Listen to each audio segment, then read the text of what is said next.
Welcome to the fifth moment of mindful connection to the earth, offered during the 26th Conference of the Parties of the United Nations Convention on Climate Change, COP26, held in Glasgow.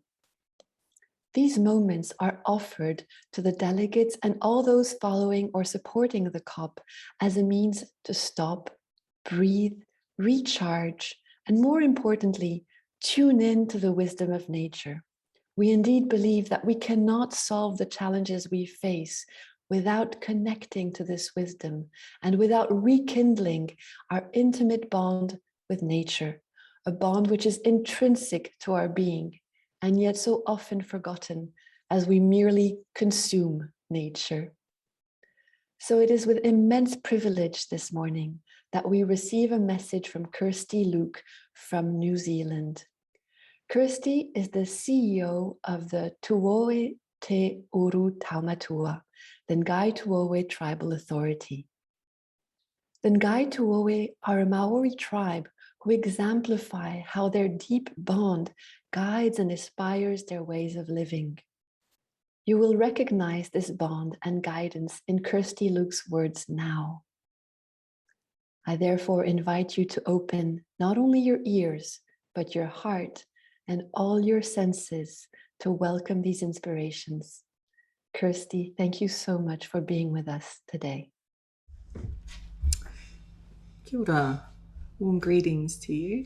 My name is Kirsti Luke. I am the Chief Executive of the Tuhoe Iwi. I am part of many other iwi from Aotearoa, New Zealand. I wish you great foresight, strength and clarity in your design of these challenges that confront us all.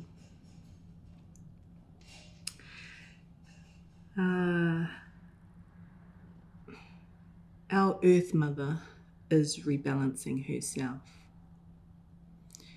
In this rebalancing act, what eyes are you using? What are the things that you see? Let me share with you a conversation that we had amongst ourselves recently. We were talking about the rain. And when you say rain, today the instinct is to shiver, is to feel cold, is to feel the rain running down the back of your neck through to your back, and you worry about the cold and you worry about the frail people and even the sickness, the strength of the person to guard against that cold. You welcome the innovation of these times. You welcome the raincoat, the umbrella, the gumboots. You are glad for their allied strength of you, who may no longer be as strong as you once were.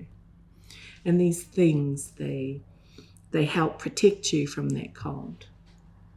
So much so that generations on, to be without a raincoat or an umbrella or a pair of gumboots is not something that you can cope well with.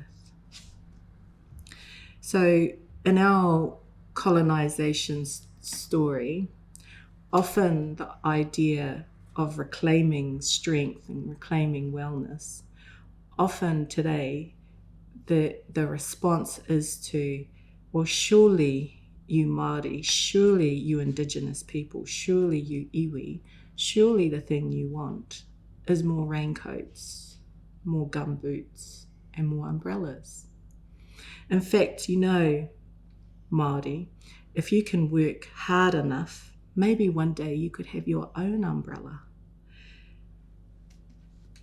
your own pair of gumboots.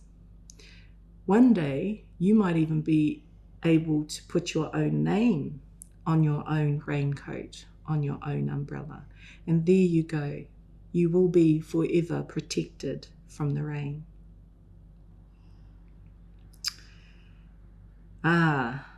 says some others in this conversation.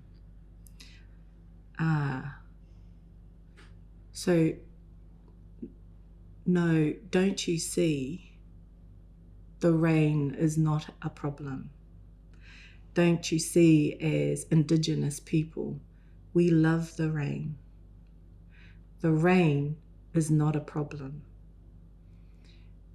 The cold gives us, should be seen with as much pleasure as the sun gives us.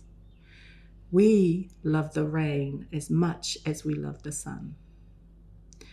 Both of them have pleasure, and both of them bring with them difficulty and adversity.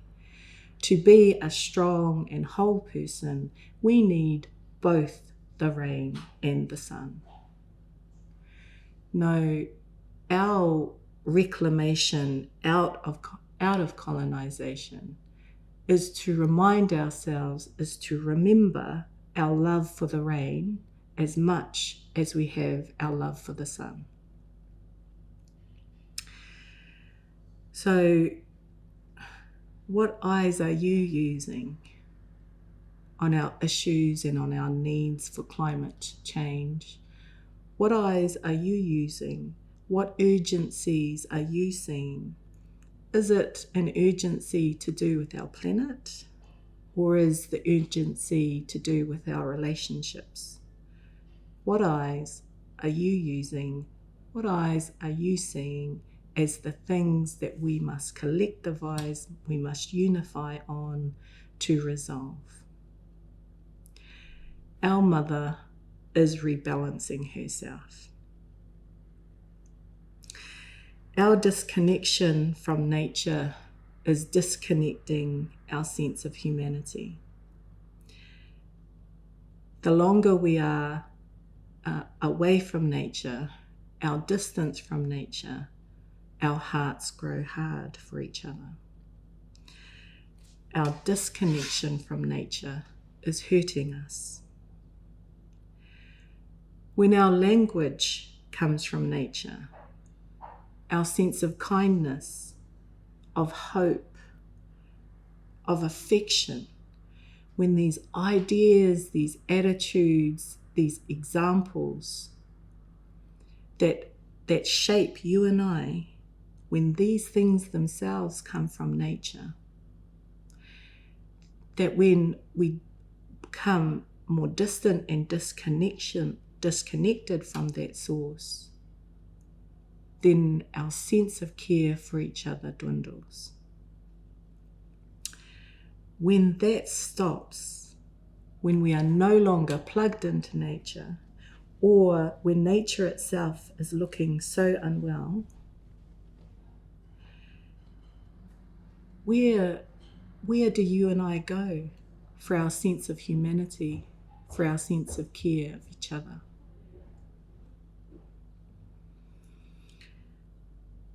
Isn't it the caterpillar and the butterfly that taught us about transformation, that made the idea of potential and of transformation a real thing? Wasn't it witnessing that magic that told us, you and I, that we should always hope, that it was always worth our while to pursue the unimaginable? Didn't we get that from the caterpillar and the butterfly?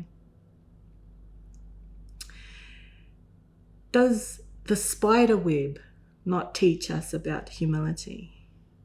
The most fragile, frail thing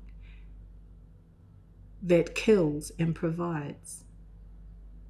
Didn't we learn our ideas of humility and precaution from the most humblest of things, like a spider web? Or the frog, the mist, the moss. Isn't that where we learnt serenity? Humans do not gift or grant serenity to other humans. Our sources of love, of care, of peace, of calm, of difficulty, of adversity, of fear, they come from nature. They are not man-made things. Nature is so much more than us. It is a thing to be revered. Indeed, we need these things for life. When our laws and our rules and our structures disconnect themselves from our traditions, our beliefs and our customs, they carry no moral purpose, they carry no moral weight, there is no integrity to them, they make no sense. They therefore cannot be said to be fair or just. Our laws, our structures, and our ideas of success now need rebalancing. Our Mother Earth is telling us so. So, let's move with her. Let's move with Mother Earth. Let's take this opportunity to rebalance our laws, our ideas, our sense of our humanity, our relationships, and our care for each other. Please be brave.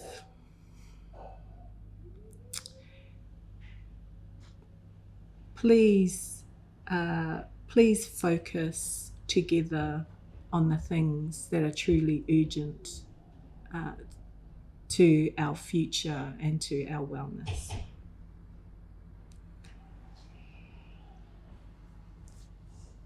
Ngā mihi.